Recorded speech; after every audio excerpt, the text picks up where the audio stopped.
오늘 함께 보실 하나님의 말씀은 신명기 16장 9절에서 12절 말씀.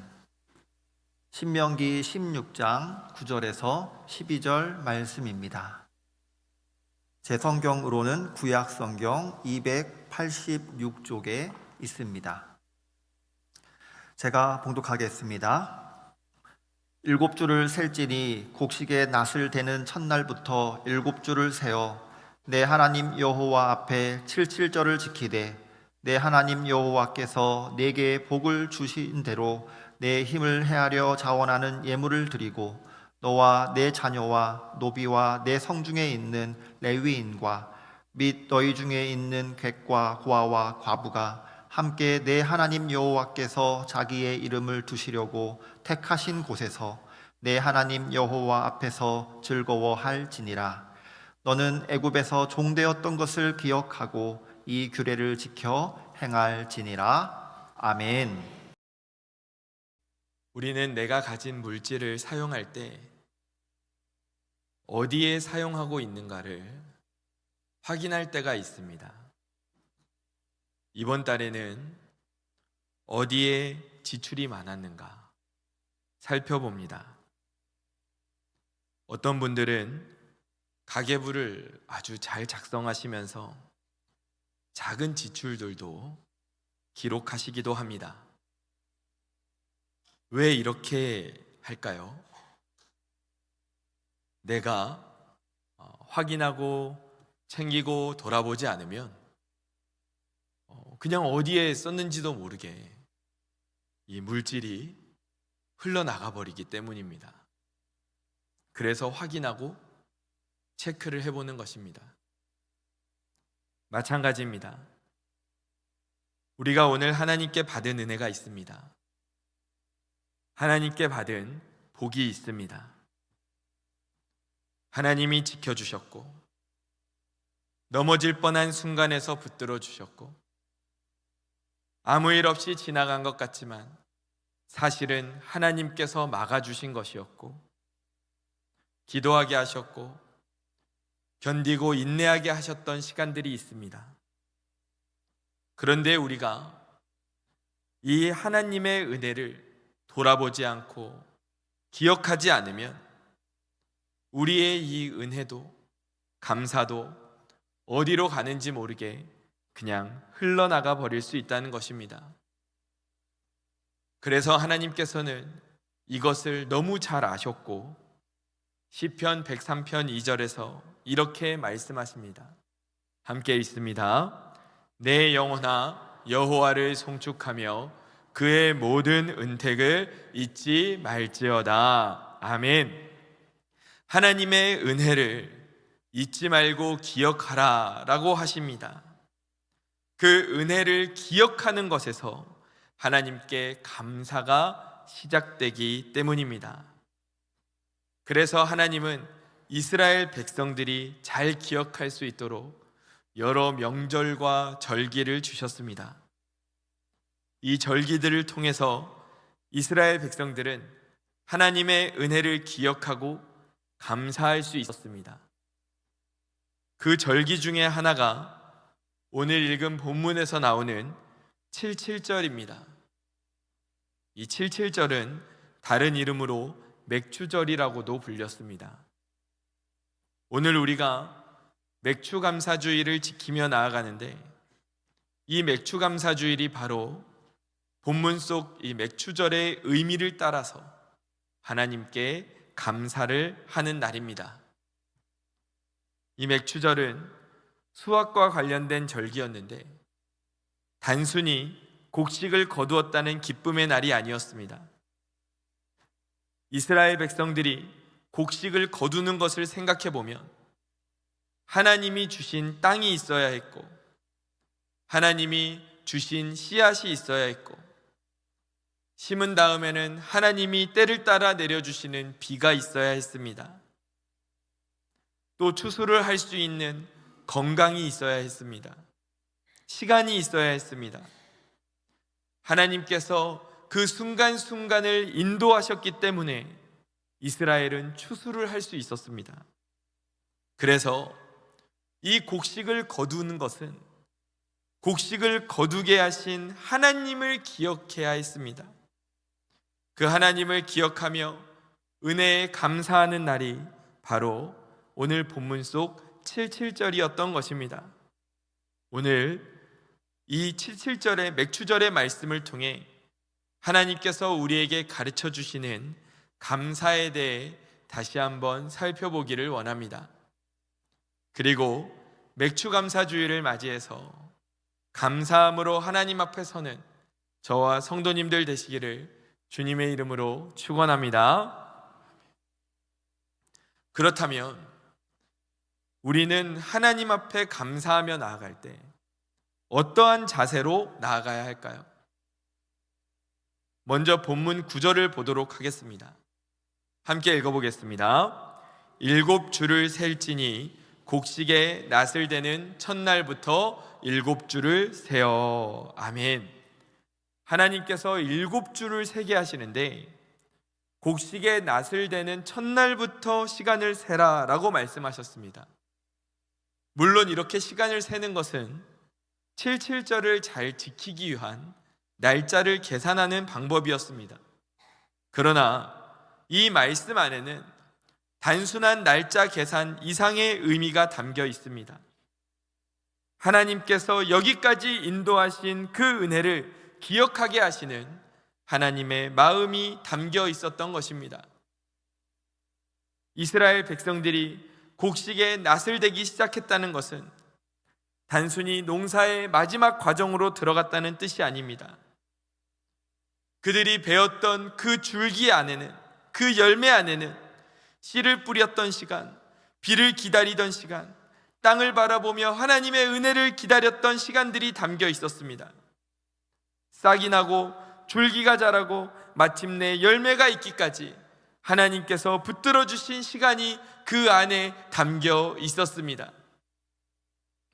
곡식은 하루아침에 생기지 않습니다. 수확은 갑자기 주어지는 것이 아닙니다. 그 안에는 기다림이 있고 수고가 있고 무엇보다 하나님의 돌보심이 있었습니다.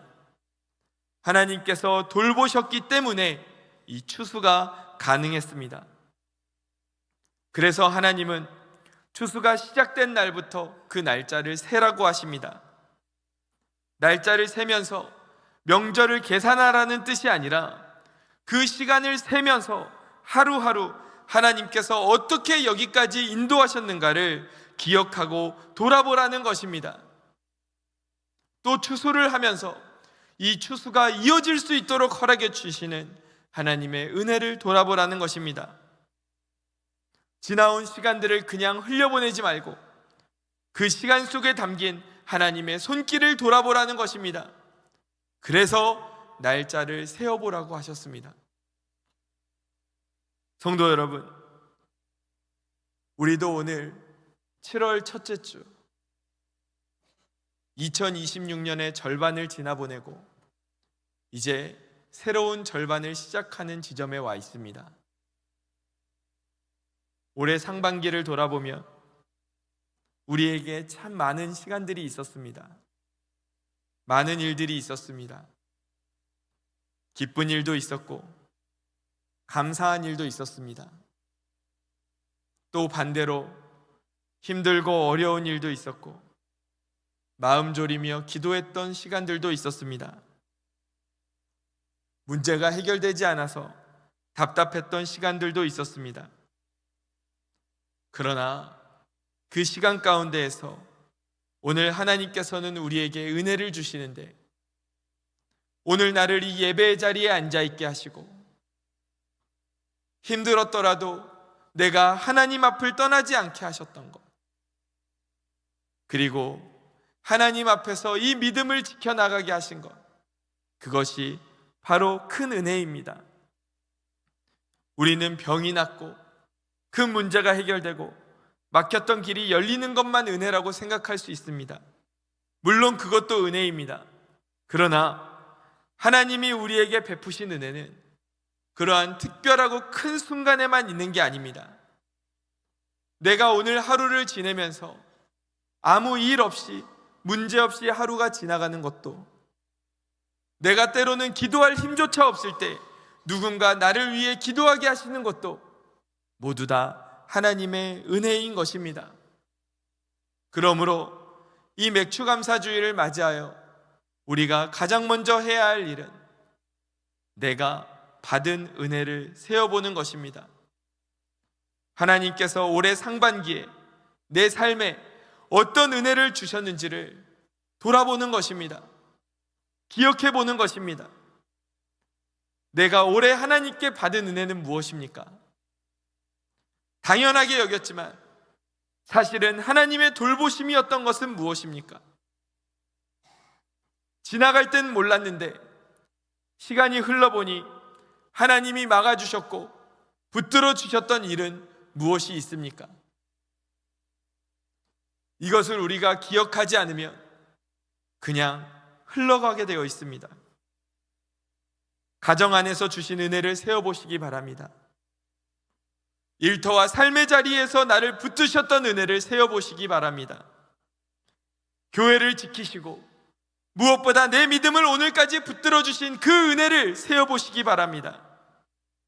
감사는 기억함에서 시작됩니다. 하나님이 나에게 하신 그 일을 기억하는 사람들이 하나님께 감사로 나아갈 수 있습니다. 하나님께서 우리를 여기까지 인도하셨습니다. 그 은혜를 기억하며 하나님 앞에 감사로 나아가는 저와 성도님들 되시기를 주님의 이름으로 축원합니다. 그렇다면 이렇게 우리가 하나님의 은혜를 많이 받았는데, 여러 은혜를 받았는데 그 은혜를 받은 자로서 우리는 하나님께 어떻게 감사를 표현할 수 있을까요? 본문 10절 말씀입니다. 함께 읽어보겠습니다. 내 하나님 여호와 앞에 77절을 지키되 내 하나님 여호와께서 내게 복을 주신 대로 내 힘을 헤아려 자원하는 예물을 드리고. 아멘. 하나님은 이스라엘 백성들에게 77절을 지키면서 하나님께 감사의 마음을 표현하는데 그 감사의 표현으로 무엇을 드리라고 하십니까?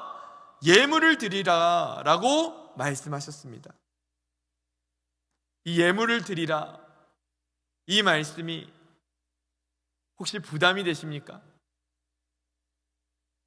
그런데 여기에서 중요한 표현이 있는데, 내 하나님 여호와께서 내게 복을 주신 대로 너는 드려라 라고 말씀하십니다. 그러니까 하나님께 드리는 것에 그 감사의 기준이 하나님께서 내게 주신 은혜가 기준이 된다는 것입니다. 다른 사람이 받은 것과 비교하지 말고 네가 받은 복만큼, 네가 나에게 감사하는 만큼 그 마음만큼 하나님께 드려라 라고 말씀하시는 것입니다. 또 하나님은 우리의 감사가 혹시라도 억지가 될까 또 말씀을 하시는데, 너의 힘을 헤아려서 자원하는 예물을 드려라 라고 말씀하십니다. 내게 복을 주신 대로 감사하는 만큼 그 마음을 예물로 표현하는데 내가 할 수 있는 만큼을 보고 예물을 드리라는 것입니다.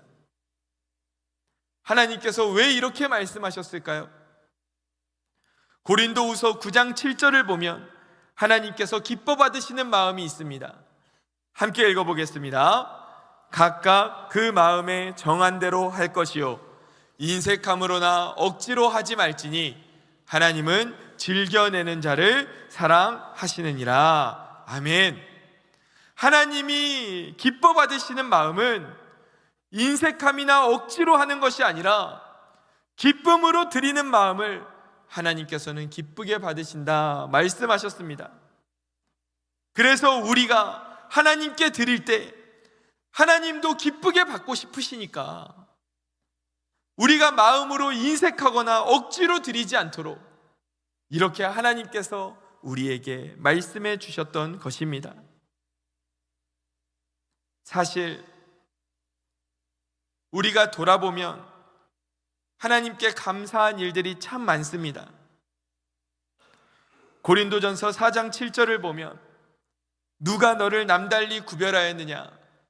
내게 있는 것 중에 받지 아니한 것이 무엇이냐라고 말씀하십니다. 우리가 가진 것 중에 하나님께 받지 않은 것이 무엇이 있습니까? 내가 가지고 있는 생명, 하나님께 받은 것 아닙니까? 내가 지금 가지고 있는 건강, 하나님께 받았습니다.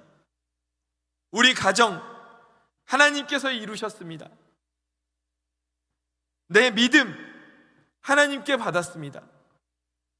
우리가 함께 섬기는 이 교회, 하나님께 받았습니다. 구원도 하나님께 받았습니다. 오늘 하나님께 예배를 드리고 있는 이 하루의 시간도 우리는 하나님께 받았습니다. 우리는 이 하나님께 받은 은혜를 잊어버리면 안 됩니다. 나에게 있는 것 중에 내가 하나님께 받지 않은 것이 없다. 이것을 인정하며 오늘 말씀과 같이 하나님께 그 감사의 마음을 표현해야 합니다. 그래야 내가 받은 은혜를 더 오랫동안 깊이 기억할 수 있기 때문입니다. 참 사람이 신기합니다. 저도 그렇습니다. 우리가 살면서 사람들에게 도움을 많이 받을 일들이 있지 않습니까? 여러 가지로 도움을 받고 또 축하를 받을 일이 있습니다. 그런데 그 도움을 받았을 때 내가 어떤 형태로든지 감사를 다시 표현하지 않으면, 그러면 참 신기하게 내가 받았던 그 은혜가 내 기억에서 되게 빨리 사라집니다. 그런데 내가 받은 것에 대해서 감사의 마음을 표현하면, 어떻게든지 표현하면, 그러면 내가 받은 것도, 그 은혜도, 감사도 더 길게 내 기억 속에 남습니다. 그래서 우리는 하나님께 받은 은혜를 그냥 두고 지나가는 게 아니라 감사하며 하나님께 표현할 때 그 하나님의 은혜가 내 삶 속에 오랫동안 기억에 남고, 그것이 또 믿음이 되고 내 삶의 기쁨이 되어 하나님 앞에 나아갈 수 있는 원동력이 된다는 것입니다. 내가 하나님께 드리면서 인색한 마음이 생길 수 있습니다. 하나님께 더 많이 드리고 싶은데 더 드리지 못하는 상황이 아쉬울 수 있습니다. 그런데 다윗은 성전 건축을 위해 백성들과 함께 예물을 드린 후에 이렇게 고백합니다. 역대상 29장 14절 우리 함께 읽어보겠습니다. 나와 내 백성이 무엇이기에 이처럼 즐거운 마음으로 드릴 힘이 있었나이까? 모든 것이 주께로 말미암았사오니 우리가 주의 손에서 받은 것으로 주께 드렸을 뿐이니이다. 아멘. 내 것을 하나님께 드린다고 생각하면 아까운 마음이 들 수 있습니다. 우리도 사람이기 때문에, 연약한 존재이기 때문에 하나님께 드릴 때 그런 마음이 생길 수 있습니다. 그런데 내가 가진 모든 것이 주님께로 말미암았다.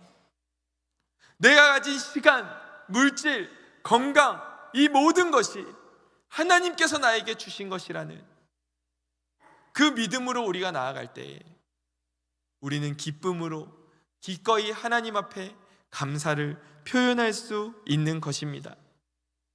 오늘 이 다윗의 고백이 저와 성도님들의 고백이 되기를 주님의 이름으로 축원합니다.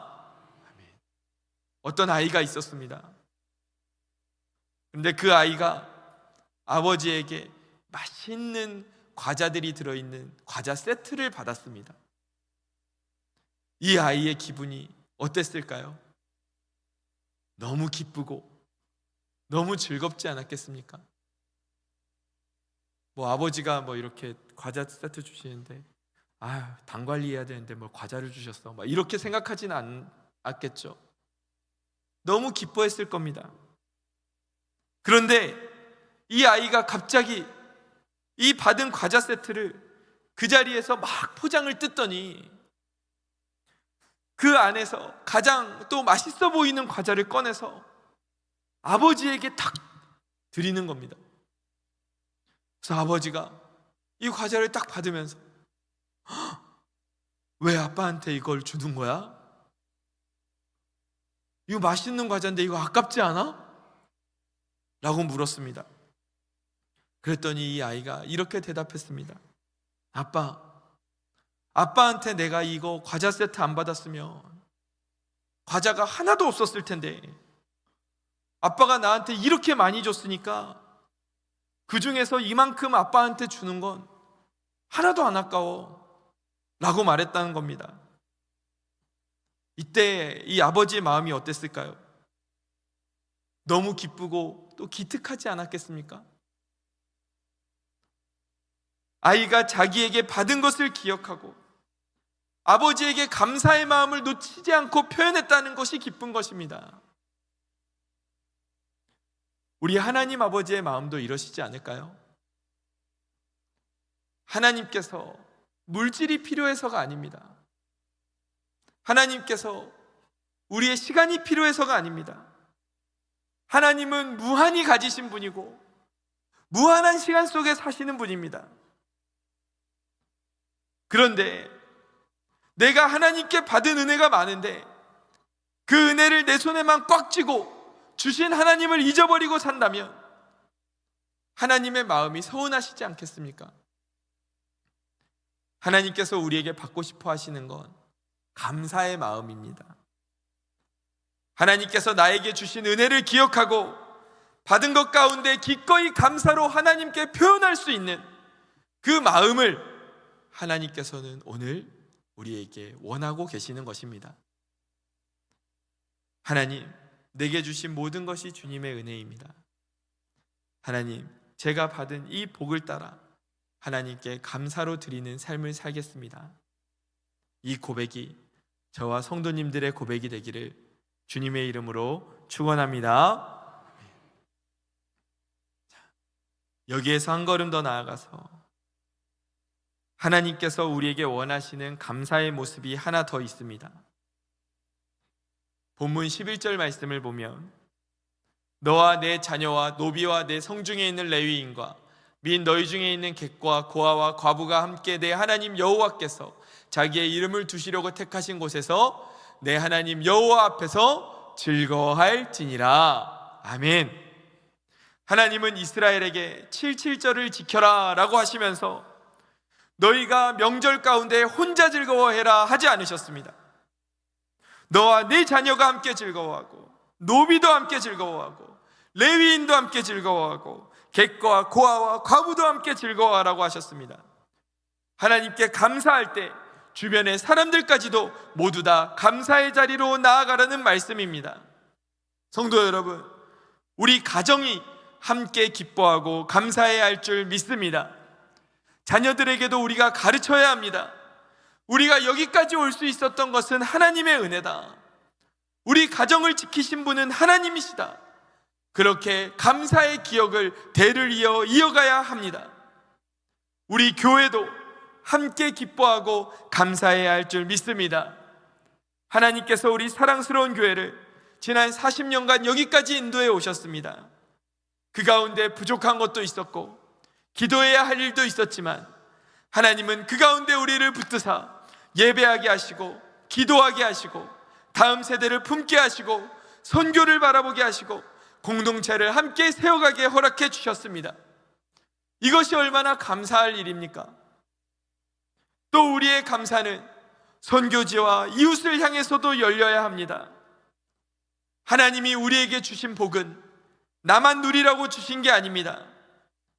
이 복을 내가 받아 누리고 또 열방으로 흘려보내서 함께 우리가 하나님 앞에서 기뻐하게 된다면 그것이 하나님이 기뻐하시는 감사가 되는 줄 믿으시기 바랍니다. 우리가 7개의 지교회를 국내에 세웠고 또 8번째 지교회를 인도에 세웠습니다. 그 가운데에서 지금 인도 지교회가 건축 가운데 있고 기초를 탄탄하게 세우고 이제 건물의 외벽을 서서히 올리는 그러한 공사의 단계에 들어와 있습니다. 매주 쇼의 목사님이 그 공사의 내용과 어떻게 진행되고 있는지를 보내주고 있는데, 그 가운데에서 항상 빠지지 않고 들어가는 내용이 하나님께 참 감사하다는 것입니다. 그리고 인도 지교회에 모인 성도들이 이 건축의 과정 가운데 함께 감사함으로 나아가고 있다는 것입니다.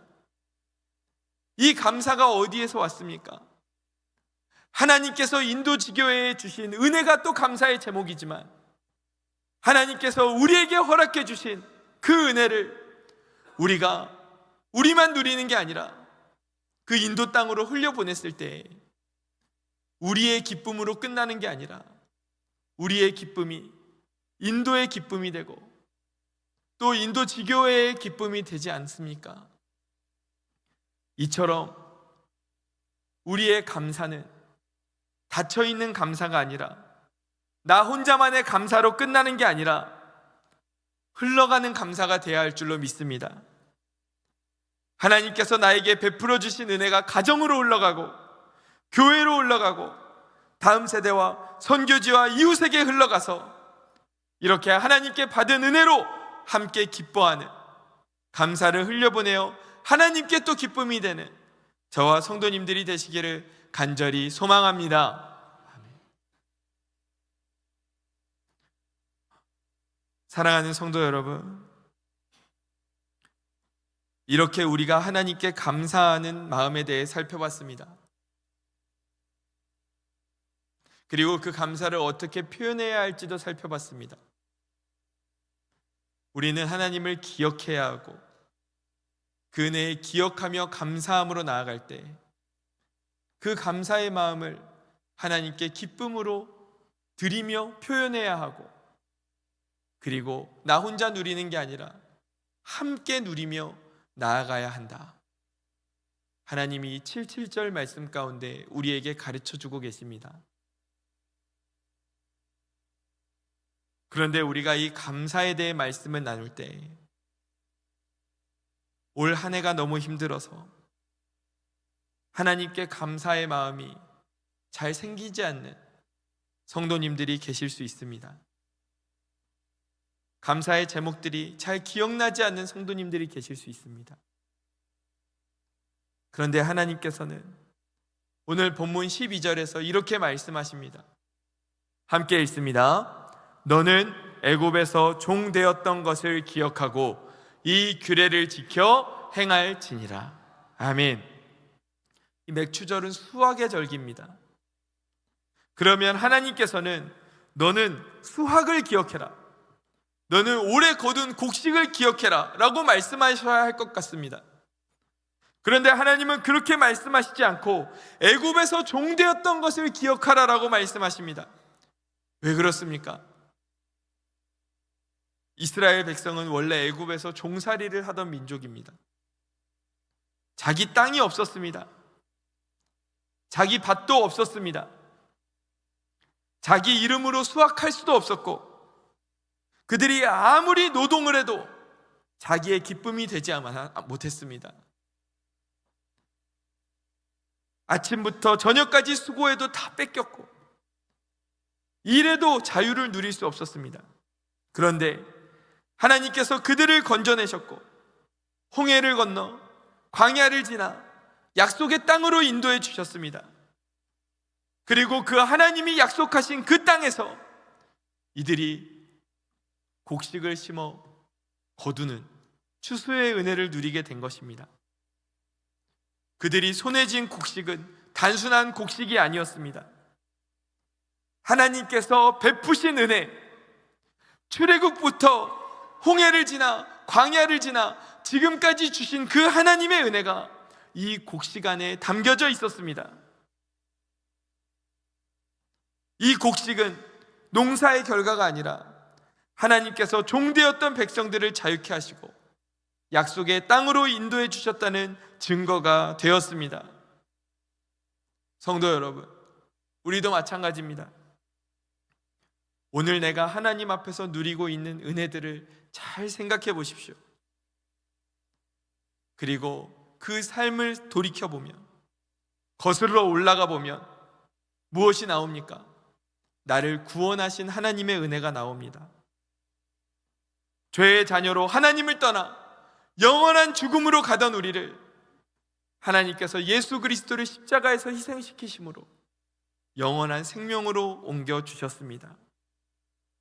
그 구원의 은혜에서 내가 받은 물질, 건강, 시간, 은혜와 복이 이어져 가는 것입니다. 성도 여러분, 우리가 각자 올해 하나님 앞에서 받은 감사의 제목이 다를 수 있습니다. 그 양도 다를 수 있습니다. 그러나 공통적으로 우리가 가지고 있는 감사는 무엇입니까? 나를 구원하신 하나님께 감사하는 것. 이것이 우리의 감사의 뿌리가 되는 줄로 믿습니다. 이 감사의 뿌리를 가진 사람은 상황에 우리의 마음이 흔들리지 않습니다. 어떠한 상황에서든지 하나님께 감사하며 나아갈 수 있습니다. 그래서 하박국 3장 17절 18절은 이렇게 고백합니다. 내가 무화과 나뭇잎이 마르고 포도나무에 열매가 없고 감람나무에 소출이 없으며 밭에 먹을 것이 없으며 우리의 양이 없으며 외양간에 소가 없을지라도, 우리 18절 함께 있습니다. 나는 여호와로 말미암아 즐거워하며 나의 구원의 하나님으로 말미암아 기뻐하리로다. 아멘. 지금 내 상황이 무화과 나뭇잎이 마르고 포도나무에 열매가 없을지라도 하나님께 감사할 수 있습니다. 왜냐하면 우리 하나님은 나의 구원의 하나님이시기 때문입니다. 이 구원의 감사를 우리가 기억할 때 나의 형편이 흔들릴지라도, 내 인생 가운데 비바람이 불지라도 우리는 이 감사의 뿌리를 놓치지 않을 수 있습니다. 나를 구원하신 하나님이 오늘도 내 삶을 인도하고 계십니다. 그 하나님으로 인해 오늘도 감사하며 나아가는 저와 성도님들 되시기를 소망합니다. 말씀을 정리하겠습니다. 오늘 우리는 신명기 16장의 이 말씀을 통해 맥주감사주의를 맞이해서 하나님께서 우리에게 원하시는 감사가 무엇일까 함께 생각해 보았습니다. 감사는 지나온 시간을 돌아보며 그 시간을 기억할 때 그 가운데에서 감사가 시작됩니다. 하나님이 나를 인도하신 그 시간을 돌아보십시오. 하나님이 나를 만나주셨던 그 시간을 기억해 보십시오. 거기에서부터 하나님께 감사의 마음이 시작됩니다. 우리가 감사의 마음이 생겼다면 하나님 앞에 그 감사를 표현해야 합니다. 그냥 모르쇠 지나가는 것이 아니라 하나님께 기꺼이 감사의 마음으로, 자원하는 마음으로 받은 복을 따라서 하나님께 감사를 표현할 수 있어야 합니다. 또 나 혼자 감사하는 게 아니라 우리가 함께 그 감사를 누리고 나누며 살아가야 합니다. 그리고 나를 구원하신 하나님을 기억하며 나아갈 때 내 삶이 어떤 상황이 있을지라도 우리는 감사하며 나아갈 수 있음을 오늘 말씀을 통해 알게 되었습니다. 왜 우리가 이렇게 감사해야 하는가? 왜 하나님은 우리에게 감사하라고 하시는가? 하나님께 받은 은혜를 감사로 기억하는 사람은 그 인생이 달라지게 되어 있습니다. 감사하는 사람은 불평보다 은혜를 먼저 봅니다. 감사하는 사람은 움켜쥐기보다 하나님께 드릴 것을 찾습니다. 감사하는 사람은 혼자만 기뻐하지 않고 함께 기뻐할 길을 찾습니다. 그래서 이 감사가 우리의 인생을 완전히 바꾸어 놓는 것입니다. 우리 사랑스러운 교회가 은혜를 받은 교회로만 머물지 않기를 원합니다. 은혜를 주신 하나님께 감사하는 교회가 되기를 원합니다.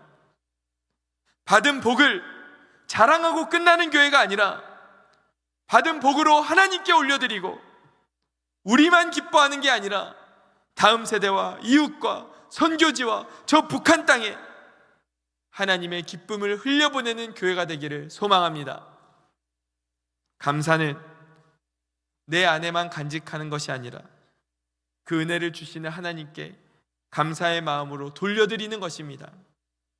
이 감사의 고백으로 나아가는, 그래서 하나님을 기쁘게 하고 하나님을 흡족하게 하고 또 하나님이 주시는 은혜와 복을 누리며 살아가는 저와 성도님들, 모든 성도님들 되시기를 주님의 이름으로 간절히 축원합니다. 축원합니다. 기도하겠습니다. 하나님, 내 인생을 돌아보면 감사의 순간들이 참 많았습니다. 그런데 내가 그 감사를 기억하지 않아서, 하나님께 그 감사를 표현하지 않아서 받은 은혜를 너무나도 쉽게 잊어버리고 그냥 흘려버리고 살 때가 많았습니다. 주님, 오늘이 맥주감사절을 맞이하여 다시 한번 내가 하나님께 받은 은혜를 돌아봅니다.